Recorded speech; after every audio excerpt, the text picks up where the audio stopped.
l'heure de midi, vous aider à mieux comprendre l'actualité, évidemment, sur le but qu'on s'est fixé à travers cette émission. Merci de nous rejoindre dans la deuxième partie, mesdames et messieurs. Continuez à réagir. Les contacts s'affichent juste en bas de l'écran. 00224 657 39 13 13. Eh ben, si vous êtes sur Twitter, ce qu'on vous recommande d'ailleurs fortement, le hashtag Espace GG. Avec plaisir, nous allons prendre en compte vos messages. Merci à vous qui nous rejoignez dans la ville Carrefour à Mamou. Vous nous écoutez là sur 99.7 à modulation de fréquence. Dabola, évidemment, aussi avec Radio Espace 99.7 à modulation de fréquence. Si vous êtes du côté de Cancan, changement de fréquence de ce côté, évidemment, désormais sur 99.7. Mohamed Diaby à la réalisation. Merci à toute l'équipe, à la régie, à Nalaï Sidibé, à l'homme de nuit, Mafata Sano, entre autres. Merci à vous tous, mesdames et messieurs. Je le disais à l'entame, le pire a été évité de justesse le 29 août dernier. Le vol TK 537 de la compagnie Turkish Airlines en provenance donc de Istanbul via Ouagadougou a frôlé donc de peu le crash. Un communiqué pris par la direction générale de Sogéag fait état d'incidents mineurs dus dans turbulences qui ont donné un coup de sang à 134 passagers, quand même, il faut le rappeler, à bord de l'appareil.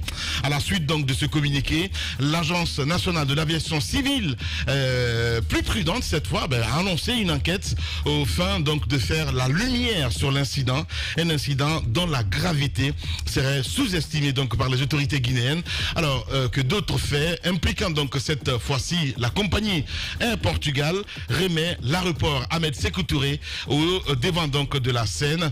Que sait-on donc des circonstances de la survenue donc de ces incidents? Nous posons cette question ce matin chez les grandes gueules sur Radio Espace. Où sont les enquêtes annoncées? Enquête donc d'Antoine Kourouma à suivre dans cette émission. Et un témoignage ce matin de maître Pépé Antoine Lama. Il était donc passager donc du vol TK 537. Mesdames et messieurs, la réaction évidemment, notre médiatrice est avec nous dans cette émission ce matin. C'est bien sûr Aïssatou Sané. Est-ce qu'elle a le bon micro? Voilà, tout est bon là.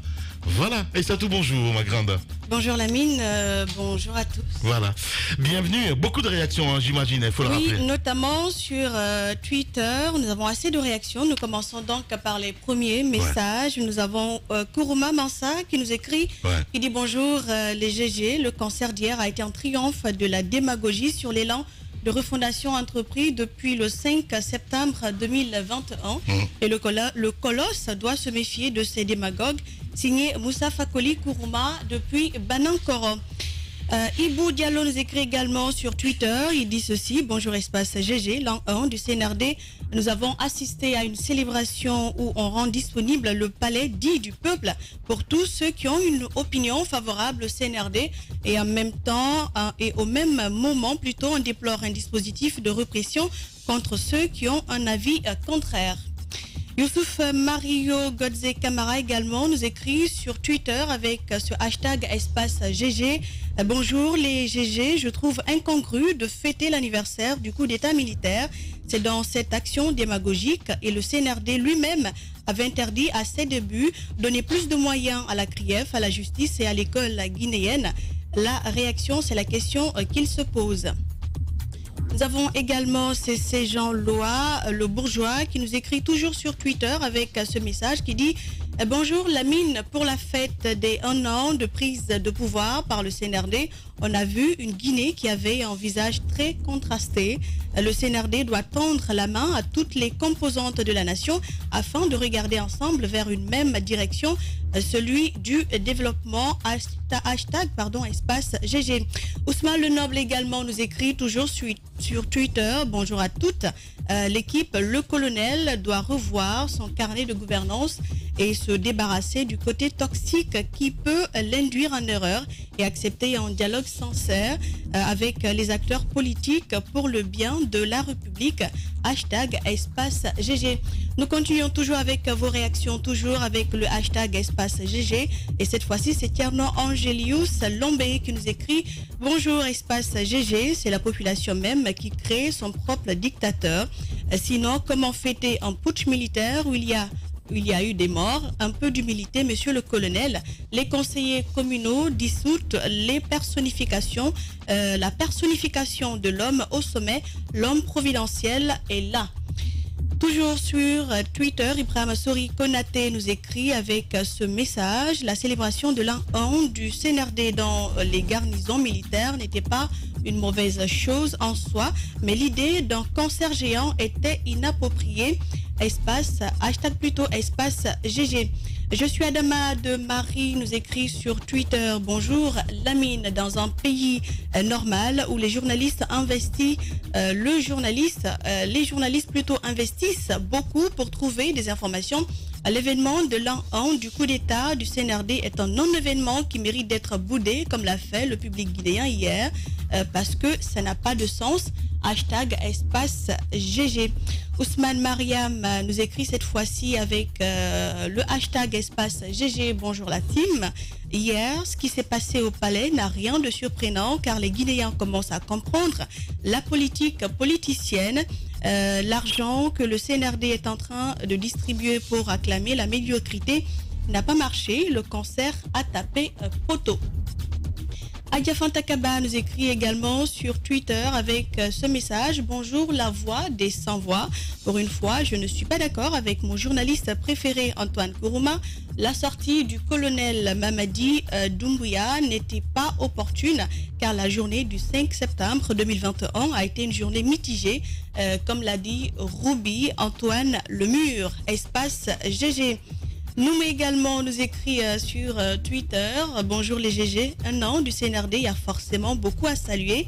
La seule chose qu'il faut retoucher, c'est le dialogue, et je crois qu'il y a une possibilité de se retrouver, discuter, trouver une solution sur le point de divergence. Le colonel doit y penser. Espace, hashtag espace GG, @Lamine Girassi en même temps. Paté Kouré également réagit sur Twitter avec ce message: la célébration de la prise du pouvoir par le CNRD, c'est juste un gâchis. Des familles ont été endeuillées le 5 septembre 2021 et ça continue malheureusement. C'est imminent pour le colonel président et son CNRD de dialoguer, assurer la population. Dieu sauve. Hashtag espace GG. Toujours avec le même hashtag, on a toujours fêté un 3 avril en Guinée et c'est écrit par Amadou Tidjanba. À l'époque, quand j'étais écolier, on nous y obligeait. À ce moment-là, je croyais que Général Conté était le libérateur du pays. Ne me dites donc pas que c'est la première fois qu'on célèbre un coup d'État parce que c'est le CNRD. L'avant-dernier message donc nous a été envoyé par Paikoum Mamoun, toujours sur Twitter. Bonjour Lamine. Et à toute l'équipe des GG, peut-on faire une célébration quand on est en deuil? C'est la question qu'il se pose. La Guinée est malade sur tous les plans. Pourquoi ne pas revenir au vrai dialogue et conduire cette transition comme il le faut pour l'avenir de ce pays? Et c'est depuis Brazzaville que nous recevons ce message. Le dernier nous a donc été envoyé par Lucien Blémou qui dit: le CNRD devrait réorienter davantage nos priorités vers l'initiative durable et profitable à toutes et tous, à la place du spectacle et profitable donc à la place du spectacle, une école, une bibliothèque, un jardin, un parc, un centre de santé. Orientons l'argent public vers l'intérêt public durable avec toujours le même hashtag espace GG. Voilà les premières réactions qu'on pouvait rendre ce matin et continuez donc à réagir sur Twitter avec le hashtag espace GG ou encore avec des messages au 657 39 13 13. Voilà, Aïssatou Sané, évidemment, lira vos messages. Allez, non, je voulais réagir à ce dernier message qui est vraiment un message très intelligent. Lucien Blémont. Oui, évidemment, mais merci Lucien. On parle justement d'intérêt public. Ouais. C'est important d'orienter, de réorienter l'argent qui sert justement à ces mamayas qui ne servent à rien, à en faire des causes communes. La création de parcs. On n'a pas de parc dans notre pays. On ne peut pas aller se promener tranquillement. On n'a pas de théâtre. On n'a pas d'art, on n'a pas de bibliothèque. Cet argent, justement, devrait servir à tout ça. Voilà. Merci beaucoup, Ahmed Kourouma. Voilà, mesdames et messieurs, des réactions. En plus, ici, évidemment, avec Alpha Moustapha Kadabi qui nous écrit: bonjour les grandes gueules. Il n'y avait aucune opportunité pour le CNRD de fêter donc cette journée du 5 septembre de manière directe ou indirecte. Ce qui m'étonne, c'est de voir que les ministres et hauts cadres de la transition ont été incapables donc de mobiliser pour un concert gratuit. J'ai l'impression que beaucoup sont dans la transition pour œuvrer donc à l'échec du colonel Doumbouya. Évidemment, Alpha Moussa Makadabi qui nous envoie ce message. Le débat va continuer dans un instant, le temps qu'on puisse évidemment lire quelques messages encore ici. Youssef Kaba qui nous écrit également. La gestion en cours donc porte certes des imperfections, ce qui peut s'expliquer par plusieurs facteurs. Pour autant, des actes hautement significatifs ont été posés et méritent d'être soutenus donc par tous. Malheureusement, nombre de Guinéens sont réfractaires donc aux réformes, dit ce matin Youssef Kaba qui nous envoie donc ce message. On va rester dans le SIAD avec ce autre également. Sinani, bonjour, bonne rentrée à vous. Voilà, merci et welcome à mon beau Mohamed Mara. Sinani donc qui nous envoie ce message. On reste dans le sillage avec toujours ces auditeurs. On peut continuer le débat. Mohamed, c'est comme vous voulez. Allez, l'émission continue dans un instant. Vous êtes sur Espace.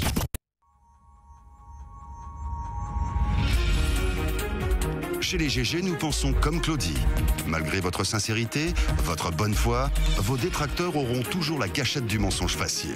Alors avancez avec les grandes gueules de Radio Espace Guinée. Les GG ou le Temple du Savoir sur Adafo Media. Tous les matins sur Radio Espace, également aussi sur Espace TV. Retrouvez cette émission tous les soirs à 18h sur Suite FM Guinée. On en vient à cet autre sujet, Mohamed Mara, si vous le voulez bien, voilà, parce que je sais que certainement vous êtes inscrits. On parle de décentralisation. 17 conseils communaux donc dissous, il faut le rappeler. L'information est tombée hier. Voilà.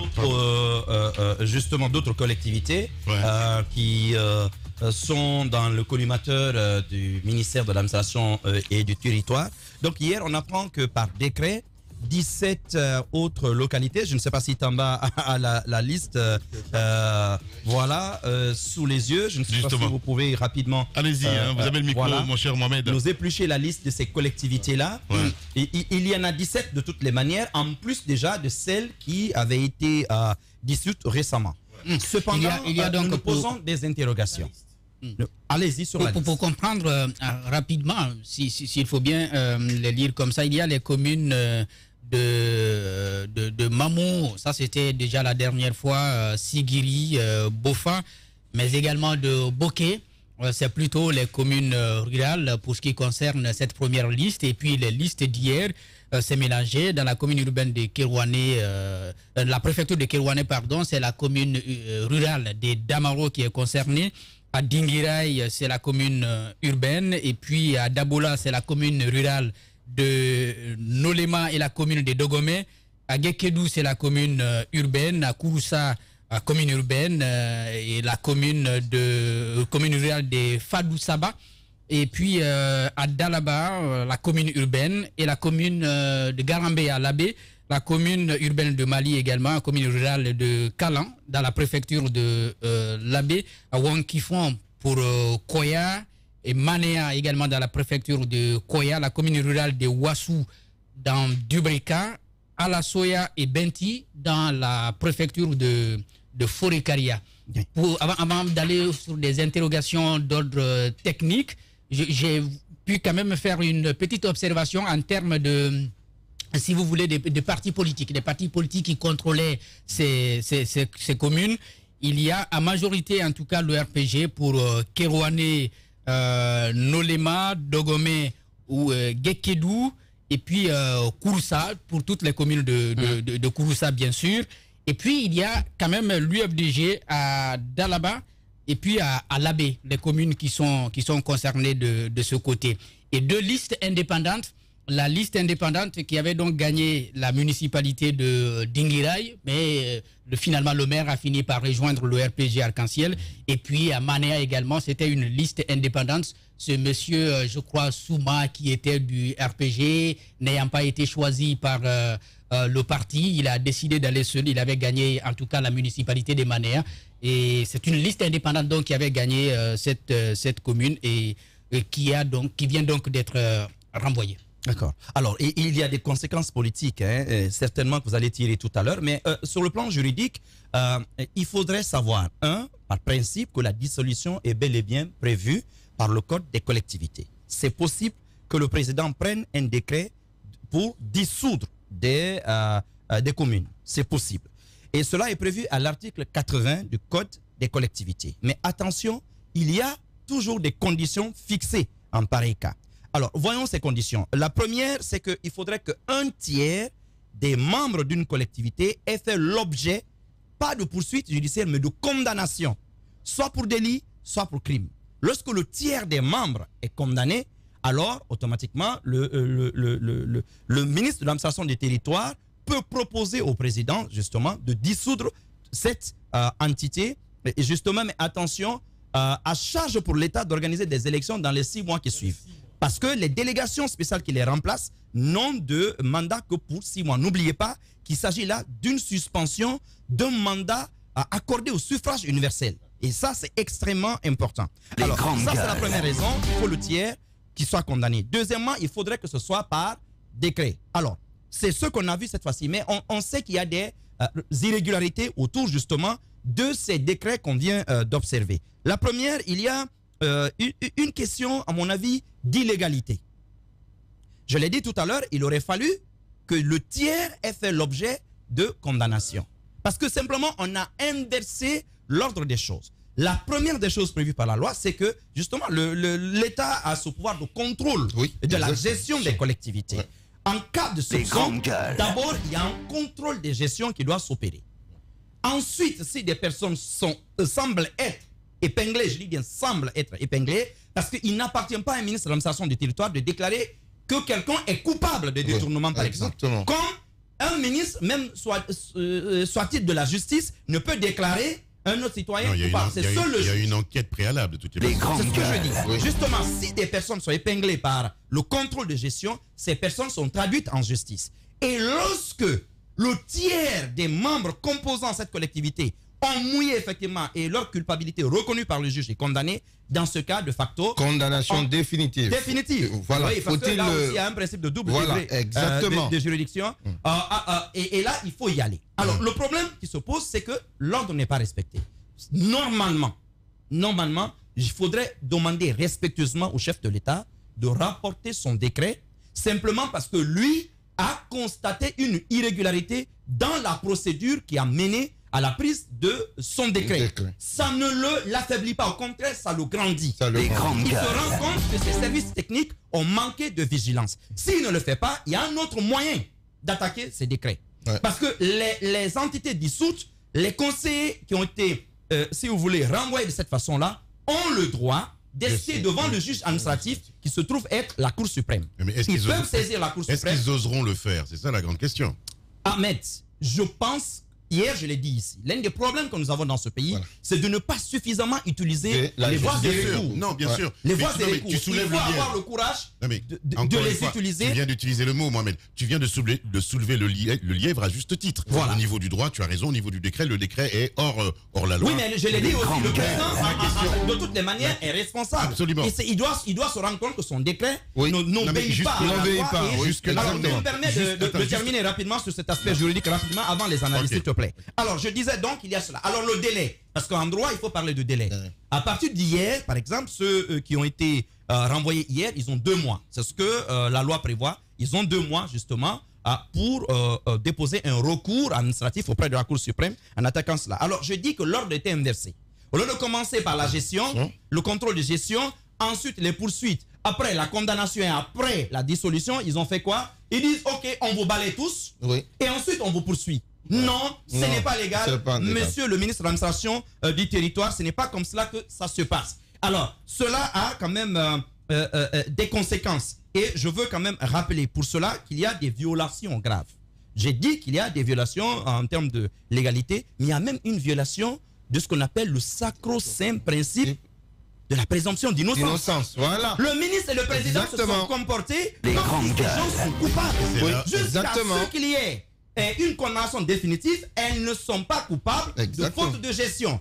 Jusqu'à preuve de contraire, M. Kassori Fofana, qui est en prison, M.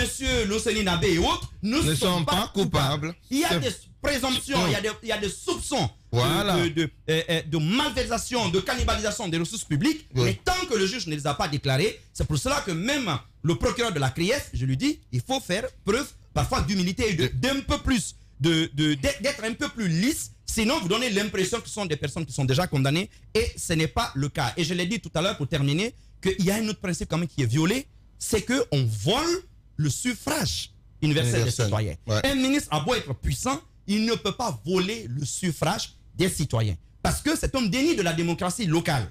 Vous êtes ministre justement de la décentralisation. Votre but, c'est de donner le pouvoir justement aux collectivités. Et lorsque c'est le cas, comme il vient de le faire, il viole malheureusement cela. Les citoyens ont accordé leur confiance à ces gens-là. Ils ne sont pas condamnés. Non, monsieur le ministre, il faudrait, à mon avis, vraiment informer la présidence pour que ce taxe soit rapporté et que vous puissiez vous-même vraiment respecter la procédure. Voilà, Mohamed Mara, allez-y. Il faut savoir raison garder. Il faut savoir raison garder parce que ce qui se passe est vraiment déplorable. Ouais. Ce n'est pas la première fois que le président prend de tels décrets. Je ne sais pas si le président a des conseillers juridiques. J'imagine que oui. Alors, s'il en a, ben, il ferait mieux de renvoyer ses conseillers juridiques. Parce que, non mais si, il faut, non mais oui, parce que ce qui se passe là est suffisamment grave. Est suffisamment grave parce que renvoyer des gens comme ça, c'est... Après, il faut sous-peser, après, il faut sous-peser la capacité des conseillers juridiques à convaincre le président de la République et la force de la nébuleuse CNRD qui vient l'influencer sur les décisions. Je comprends tout à fait. Je comprends tout à fait. Le président, je comprends tout à fait. Je le comprends tout à fait. Je le comprends tout à fait dans ses velléités de faire place nette en ce qui concerne la gestion publique. Mais attention, quand on veut lutter pour assainir la gestion de la chose publique, il faut le faire avec tact. Et je pense que le président, en prenant de tels décrets, a manqué de tact. Les conseillers juridiques qui le conseillent, je ne sais pas si ils ont appris le droit, mais ce qui est grave, lorsque vous constatez des malversations, parce que c'est important, Lamine, les soupçons, généralement, pour le commun des Guinéens, lorsqu'on vous dit « Ah non, vous avez été révoqué pour détournement », systématiquement, le Guinéen, le commun des Guinéens a tendance à croire que vous êtes déjà coupable. Donc attention à cette perception qu'on envoie au niveau du citoyen. Lorsque l'État a des soupçons ou dispose d'un faisceau de faits concordants qui laisse présumer qu'il y a eu détournement, l'État a des mécanismes. Mohamed Mara en a cité un, des mécanismes de contrôle pour s'assurer qu'il y a eu ou pas un détournement. Il y a des rapports ces mécanismes de contrôle débouchent forcément sur des rapports sur la base desquels le procureur de la République peut engager des poursuites. Et là encore, il faut le préciser, c'est pas parce que le procureur a engagé des poursuites que les personnes qui font l'objet de ces poursuites sont systématiquement coupables. Il faut que ces personnes soient condamnées. Et il faut surtout que cette condamnation soit définitive. Est-ce que ces personnes peuvent attaquer ce décret-là? Oui, évidemment. Okay. La grande question que s'il te plaît, finis. Évidemment, devant la Cour suprême, il y a la Chambre administrative et économique de la Cour suprême qui peut statuer, évidemment, sur ces décisions. Logiquement, au vu de ce qu'on a dit tantôt, logiquement, ces décrets devraient être rapportés pour revenir à la légalité. Ce n'est pas parce qu'on est dans une période d'exception qu'on peut, disons, se passer de la loi.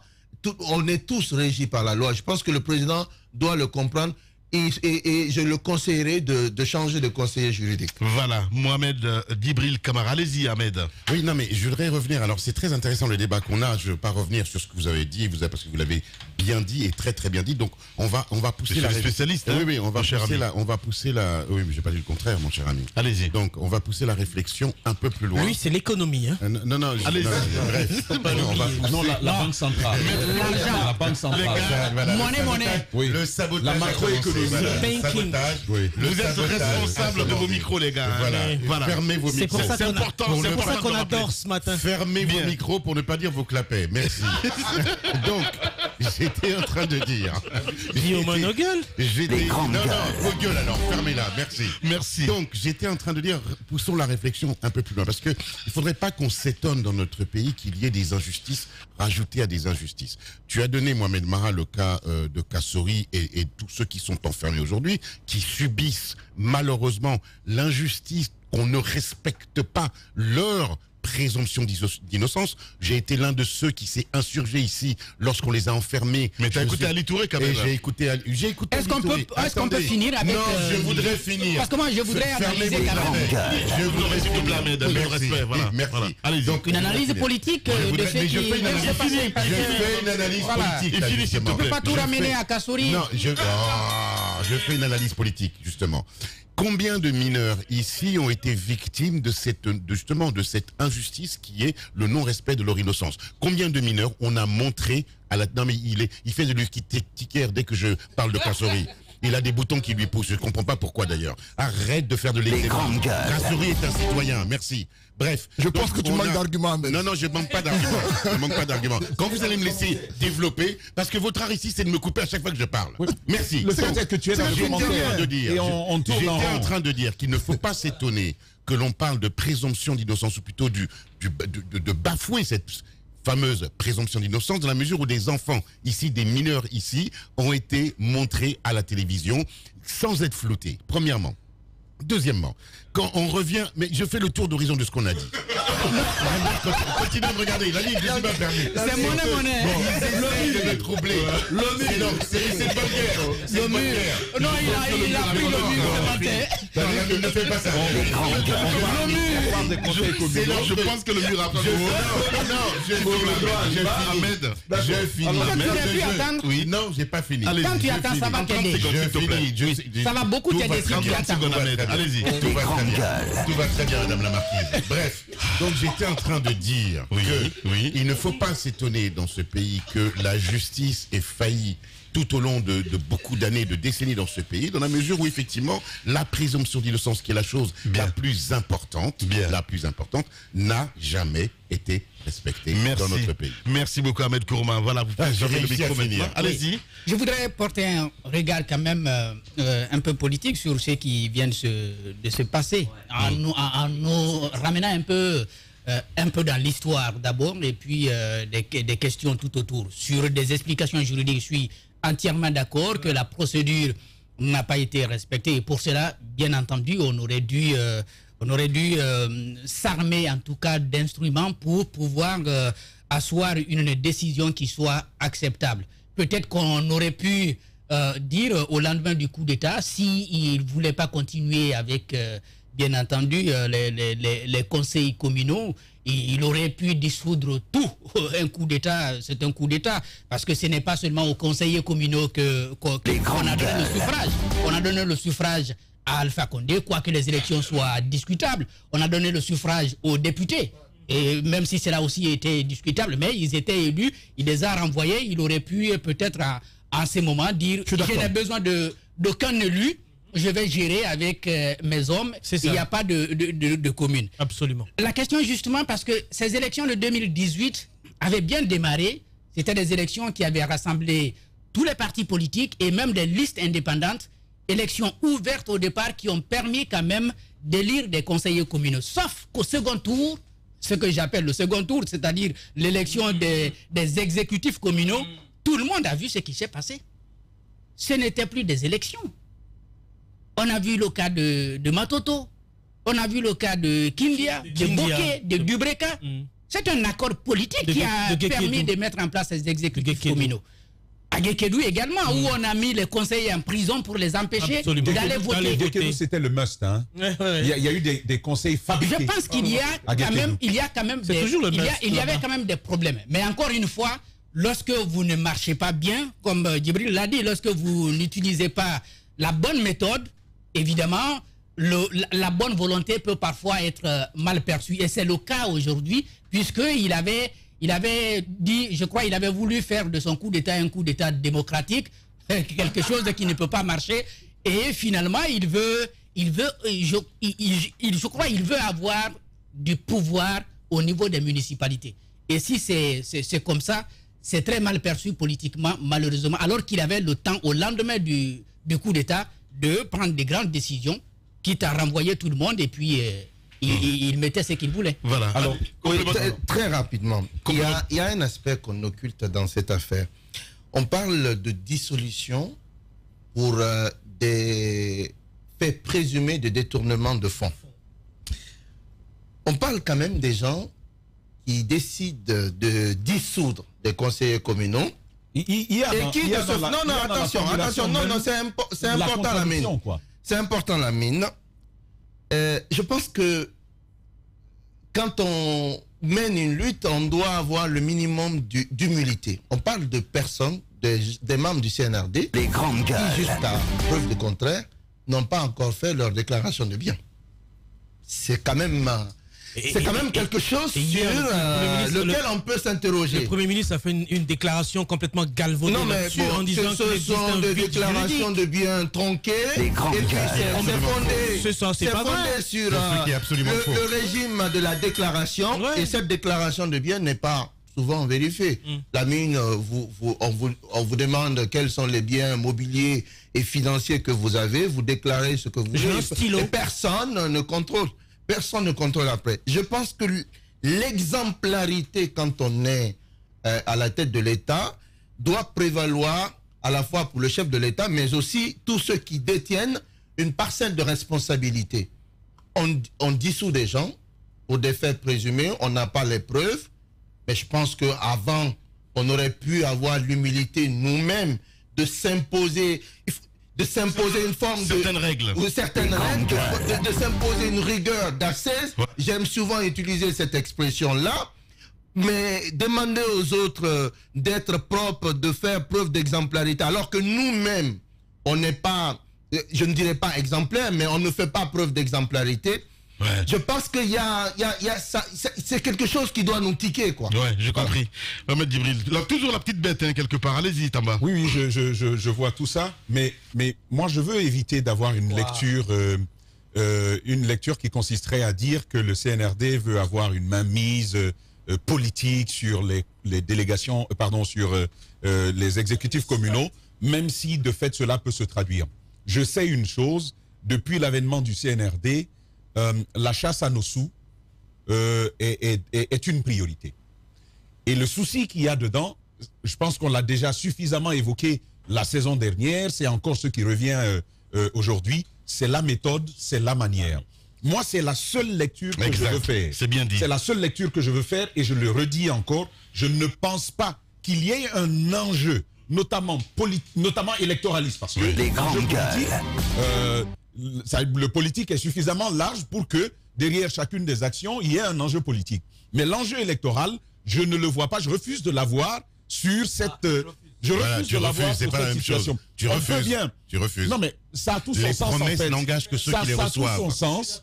C'est-à-dire que autant je peux l'avoir, ici, je le redis encore, je n'ai rien de matériel qui pourrait asseoir, la mine permet, qui pourrait asseoir une telle conviction. Justement, je n'ai rien pour nourrir cette conviction. C'est pourquoi, présentement, je refuse d'avoir une lecture sur les enjeux électoraux de cette action. Je dis que l'enjeu, pour moi, il est celui du redressement de la gestion de la chose. On dit qu'on les dissout pour malversation. D'accord? C'est noble. Encore une fois, la méthode pose problème. Je l'ai dit quand le directeur général de la Caisse nationale de prévoyance sociale a été systématiquement remplacé. On dit qu'il est présumé auteur de malversation financière. Sans que cela ait pu être établi, on a décidé de le faire remplacer par Madame Aminata, la colonelle Aminata Diallo. C'est ce qui s'est passé. Et en ce studio, je disais, on pourrait tout au moins le suspendre, le temps de savoir ce qui se passait. Et ensuite, on déciderait... Les grandes gueules. Voilà, sans l'accuser. On pouvait même le renvoyer sans l'accuser. Et je pense que c'est ce qui est en train de se présenter ici. Mais Lamine, plus sérieusement, sur les questions de dissolution de ces conseils communaux, il y a honnêtement de vrais problèmes là-dessus. Au-delà des questions que Mohamed Mara a évoquées avec Djibril, Lamine, c'est la dénégation de l'essence même de la décentralisation. Les grandes gueules. Il ne faut pas tourner autour du pot. Le principe de la décentralisation, c'est quoi? L'État se dessaisit. Et pour se dessaisir, on prend une disposition qui à la fois revient dans la Constitution, enfin, elle est dissoute aujourd'hui, mais qui revenait dans la Constitution, mais qui revenait aussi dans le Code des collectivités. Se dessaisit, elle donne une forme d'autonomie. C'est là que je viens. Oui, c'est pas la même chose. Mais écoute-moi, je suis en train de te dire que ce que je suis en train de dire est à la fois soutenu par la Constitution et le Code, parce que c'est un principe repris par le Code des collectivités. La mine, c'est le principe de la libre administration. Aujourd'hui, en décentralisation, tu ne peux pas aller au-delà de cela. Mais quand vous prenez un exécutif comme une délégation spéciale désignée, vous sentez bien que premièrement, de façon systématique, s'impose ou s'instaure une relation de redevabilité. Absolument. Par rapport à celui qui va prendre la décision de les désigner. Et de on voulait d'une décentralisation qui rende les collectivités libres, qui conçoivent par elles-mêmes leurs plans de développement, qui sont naturellement appuyés par l'État sur les questions de développement, mais derrière, on vient retirer au peuple qui connaît ses fils, aux collectivités qui connaissent leurs enfants les plus méritants, et on décide par le sommet de désigner ceux qui vont gouverner au niveau local. Ça, c'est un véritable problème. Mais c'était déjà presque le cas sous Alpha, dans certaines communes. Oui. Écoutez, Alpha, quand on parle de Alpha, franchement, c'est pas je vous comprends, ce n'était pas des délégations spéciales, mais encore une fois, la façon dont les exécutifs communaux ont été élus, ça donnait lieu justement à des relations directes entre soit les partis politiques ou alors l'exécutif lui-même. Jacques, je vais te dire sur cette question-là une chose simple. Il ne faut pas qu'on rêve. Il faut pas qu'on rêve. Quand vous avez nommé quelqu'un, ça va poser un problème au niveau du fonctionnement même de la décentralisation et de la liberté qu'il peut avoir pour gérer de façon libre et dans les intérêts de sa collectivité les différents conseillers. Vous voyez, ce sont les conseillers. Donc c'est ça tout le souci que nous avons. Et aujourd'hui, il y a des mécanismes bien simples, mon cher Mohamed, pour associer les populations, même les plus lointaines, au processus de décision. Mais quand c'est fait de cette façon, moi je crains encore une fois que tout ceci ne se retourne contre le CNRD. Tout en affirmant, et je le redis encore, que cette visée, à mon avis, il n'y a pas de visée politique électoraliste derrière. Là, je suis tout à fait d'accord avec toi. Je comprends qu'on puisse avoir des suspicions. Mais ils agissent mal. Comprenez, messieurs, qu'au vu de ce qui se passe... Moi, je t'avais écouté. Non, mais écoutez-moi. Comprenez, messieurs, qu'au vu de ce qui se passe, on puisse se poser des questions sur les visées électoralistes de cette... Non, je ne pense pas. Allez-y, Antoine, pour clore, s'il te plaît. Oui, je pense que ces actions du CNRD contre les conseillers communaux ont forcément des raisons inavouées. Jacques a dit une chose qui est très importante. Le CNRD, à son arrivée, a voulu faire un coup d'État démocratique. Un coup d'État... Oui. C'est quoi cette nouvelle conception? Oui, c'est un coup d'État démocratique. C'est du droit, ça? Oui, l'un des rares coups d'État où on prend le pouvoir et on permet à tous de tout faire. Le parti au pouvoir, qui était là, on lui dit, vas-y, continue tes activités, tu peux faire tout ce que tu veux, tout va bien. Nous sommes des démocrates, on est venus pour changer les choses sans déranger personne. Aujourd'hui, ils se rendent compte que ce qui s'appelle coup d'État démocratique. C'est démocratique. Bon. Ça, on permet tout. Ailleurs, on a vu des coups d'État très violents où même des ministres ont été parfois inquiétés, où il y a même eu parfois des ténors du pouvoir qui ont subi des séquelles. Donc, en Guinée, ça a été un coup d'État certes violent, mais démocratique. Maintenant, pour ce qui est lié à la dissolution des conseils communaux, ce contre quoi je m'érige, c'est l'argument avancé pour les dissoudre. Parce que pour moi, ils ont voulu le faire comme ça. C'est-à-dire, ils ont voulu prendre une décision pour mettre tout le monde sur le carreau, mais en le faisant sans argument, il y aura des plaintes autour. Ils trouvent comme prétexte détournement de fonds publics. Bon, moi, je prends l'exemple juste... prétexte. Mais détournement de fonds. Mais est-ce que tu dis que c'est un argument trouvé? C'est pas fallacieux. C'est un argument trouvé. C'est fallacieux dans la mesure où on ne connaît pas s'il y a eu des enquêtes sur les gestions. Mais je dis que c'est l'argument présumé. À partir du moment où c'est l'argument trouvé. On va l'écouter, s'il vous plaît. Allez-y, Antoine. Moi, je comprends bien. Que nous-mêmes, on ne peut pas comprendre d'emblée que c'est fallacieux. Donc, notre travail, c'est d'aller fouiller et savoir si c'est fallacieux ou pas. Moi, ce qui me surprend, et ce qui fait que je doute fort de l'argument avancé, c'est le cas de la préfecture de Mali, Lamine. Mali. La préfecture de Mali, où on a tourné émission, un magazine à Mali. Moi, je sais ce que j'ai vu à Mali. Et j'ai vu cette commune. J'ai vu comment, de ce côté, les conseils communaux vivent. Le maire, dans quelles conditions il travaille. Tu as vu les fonds de l'ANAFIC? Les fonds de l'ANAFIC? J'ai vu les fonds. C'est pas parce que c'est mal, c'est un espace mal famé qu'il n'y a pas eu de fonds. Attendez. Il y a des transferts de compétences. À ce niveau, j'ai vu des infrastructures. Mais l'ANAFIC, la gestion était assez compliquée parce qu'il n'avait pas l'autonomie. Ça impliquait les municipalités, Jacques. Évidemment, mais lorsqu'on envoie le préfet, on envoie tel c'est une question entière. C'est une question entière. On ne peut pas à Mali, les exécutifs communaux ne vivent pas. Ils essaient de survivre de ce côté. Parce que la prime que reçoit un maire ou un vice-maire, c'est 81 000 francs guinéens par mois. Le maire a 200 quelques mille francs guinéens.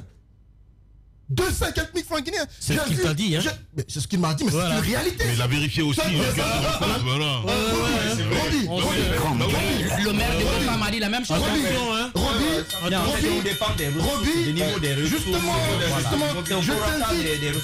Je t'invite à faire ton enquête. Vérifie pour voir dans la plupart des communes rurales, au niveau des villes à l'intérieur du pays, ils sont très malins à l'intérieur. Tu vas te rendre compte que de ce côté, les gens souffrent. Et à Mali, ce que j'ai vu là, on a passé les images à l'antenne, le maire a témoigné des larmes aux yeux. On l'a vu. Pas de véhicule de déplacement, il n'a pas de moyen de déplacement. Il n'a rien du tout. Aujourd'hui, si on apprend que ce maire-là a détourné des fonds, je ne dis pas que c'est faux, mais c'est à vérifier. Maintenant, ce qu'il faut dire au CNRD. Non, parce que le CNRD, mais il n'y a rien. Il n'y a pas de marché. Le marché de ce côté ne rapporte pas grand-chose. Il y a eu ces mêmes qui ont été pris à Conakry. À Matam, on a démis le maire de ses fonctions. Il n'y a pas eu grand bruit. Ça a commencé par Conakry. Si en ce moment-là, il y avait eu des soulèvements, il y avait eu des reproches. Oui, mais là, à un niveau moindre, attention, à un niveau moindre, ce n'est pas le conseil communal qui a été balayé en Matam. Mais là, on est dans un cas extrême où les gens qui ont quand même un mandat, c'est un mandat qu'ils ont eu, c'est l'exécutif qui vient tout balayer. On a reproché au maire d'avoir détourné de l'argent. Sauf que récemment, il y a eu Matoto, où des conseillers communaux reprochent au maire d'avoir détourné des fonds alloués à la commune. Oui. Hein? Oui. Ça a été vu. Où des conseillers communaux. C'était plutôt d'avoir une gestion opaque. Les adjoints au maire disent que chaque semaine, la commune, les marchés rapportent à la commune de Matoto 6 millions par semaine. Il y a eu la subvention de l'État, plus de 2 milliards de francs guinéens. Mais ils se demandent qu'est-ce que cela a rapporté à la commune. Le maire, on l'a suivi sur espace, placé comme argument qu'à cause du coronavirus, il n'a pas pu exécuter des projets prévus par la commune. Ça a été dit. Donc, à ce niveau-là, je me dis qu'il faudrait que le CNRD, dans ses actions, essaye d'être plus clair dans les décisions qu'il prend, mais qu'on fasse en sorte d'exécuter le programme prévu par rapport à la transition. On a 10 programmes. On en est où? Les grandes gueules. Je ne vois rien du tout par rapport à l'exécution des projets. Antoine dit quelque chose qui, à mon avis, n'est pas anecdotique. Parce que Lamine, être maire d'une commune et être pauvre comme Jules, n'incite pas forcément à une forme de...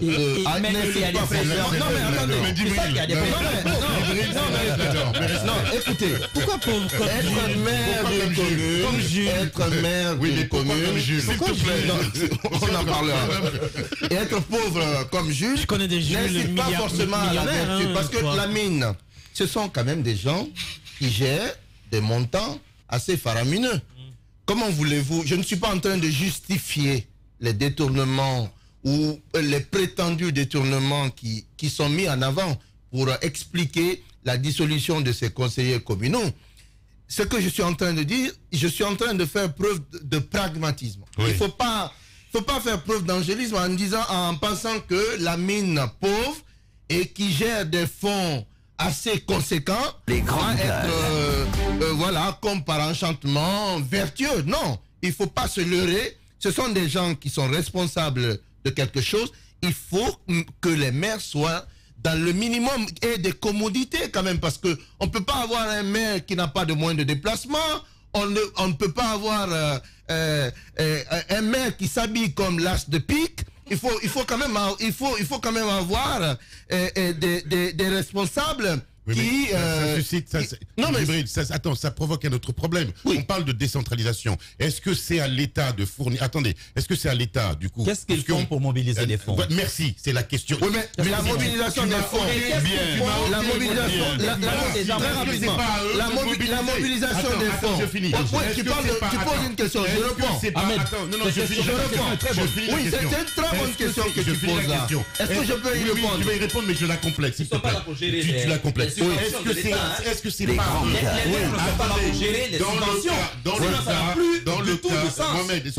dans le cas justement de la décentralisation réclamée à corps et à cri, est-ce que c'est pas au maire justement de mobiliser des ressources internes? Parlons justement de cette mobilisation. Est-ce que tu peux me donner une minute? Est-ce que tu peux me donner une minute? Je te donne 10 minutes même. Les ressources d'une commune, les communes tirent essentiellement leurs ressources, des recettes, des taxes. Oui, mais est-ce que ces taxes-là, la question qu'il faut se poser, est-ce que ces taxes-là sont payées? Bah oui. Oui, non, il faut pas englober. Est-ce que ces taxes-là sont payées? Je peux t'aider sur la question. Est-ce qu'elles sont payées? Est-ce qu'elles sont payées généralement? Ou est-ce qu'elles sont payées en temps? Parce que c'est important. Vous parlez de mobilisation.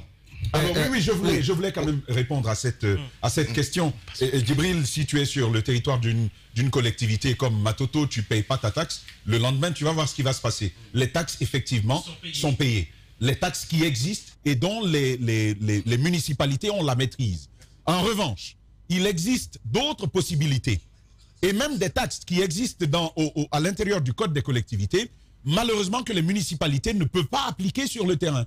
Parce que les mécanismes soit ne sont pas encore construits, ou il n'y a pas suffisamment de compétences à l'intérieur des collectivités pour mobiliser ce type de ressources. Deuxièmement, sur la question que tu poses, oui, les mairies doivent percevoir des ressources provenant de l'État, parce que sinon, l'État serait absent des collectivités.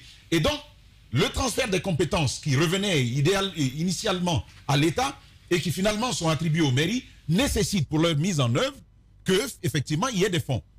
Et c'est à ce titre que désormais l'ANAFIC sert en République de Guinée, finalement, FODEL, ANAFIC, AFICON, tout ça est mis ensemble pour constituer le fonds de financement. Mais la mine, le vrai problème qu'on a eu sous Alpha Condé, et ça c'est un autre problème qui nous a laissé un autre problème en héritage, c'est en fait ça. Un maire, un conseiller communal qui ne connaît rien à la gestion d'une collectivité. Certains même, on les prenait derrière des voitures. On dit, comme toi, tu es très engagé au RPG, on dit, deviens le maire d'une commune importante, d'une commune affligée. Vous allez au conseil communal de Guékédou, vous allez voir ce qui s'est passé là-bas, c'est triste. Et donc, on ne va pas réussir, justement, Ahmed, ce que tu soulignes et qui est très pertinent, on ne va pas réussir ce type de mobilisation de ressources tant qu'on n'aura pas choisi à la base des élus qui en ont la capacité, qui en ont l'étoffe, ou qui sont capables d'absorber de nouvelles compétences par la formation et le renforcement des capacités. Merci. Et c'est ça le problème que nous avons. Merci beaucoup, mon cher Tamba. Les grandes gueules continuent sur Espace. Politiciens idéalisés, propos analysés par des experts sans langue de bois. Les politiques doivent nous rendre des comptes. C'est cela leur mission. En politique, vos amis sont vos ennemis. Écoutez les grandes gueules d'Adafo Média et ayez l'info juste. Les grandes gueules, tous les jours, 9h, 10h30, sur Radio Espace et tous les soirs en deuxième partie de soirée, sur Espace TV.